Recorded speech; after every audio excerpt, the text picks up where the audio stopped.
Hi, my name is Allison Garner. I wanted to talk about the role of self-regulation in parenting.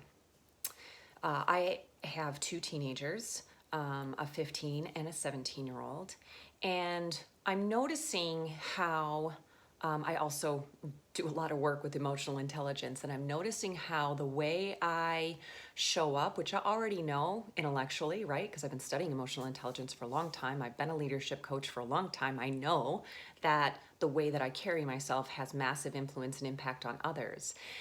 And I'm now really starting to realize how important it is as a parent of teens to regulate myself as much as I possibly can. So when I have conversations that are uncomfortable with my kids, usually something where there's either a consequence or some kind of event that happens where we need to set some boundaries, we need to set some guidelines, maybe some things are taken away as a result, again, as a natural consequence of the behavior.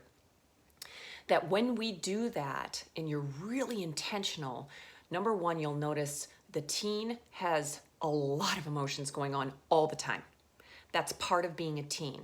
And there's a lot of things going on in their brain, and they're at the age where their brain is literally rewiring, and they have a massive influx of hormones, which also jacks with their nervous system, right?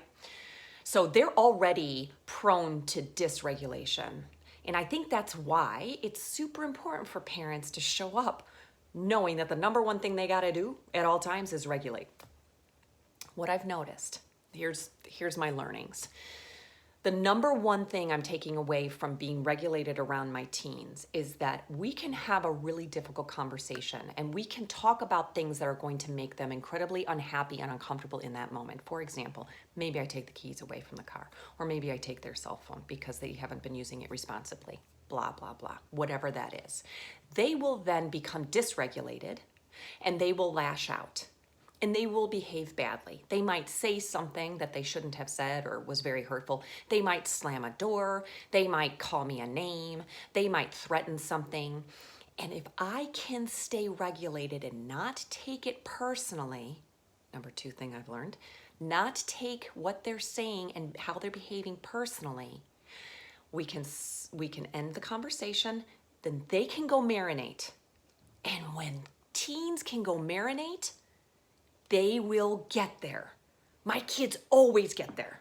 I'm always surprised when they leave. I'm like, oh my God, this is awful. They're never going to talk to me again. They're going to stew in their room. We're going to have a terrible dinner. And then off I go. And what keeps happening is they go off. They're angry when they leave. And when they come back, they've calmed down. Sometimes there's an apology. Sometimes there's an insight. Sometimes there's a different way of looking at it. And whatever the problem was. They can do it.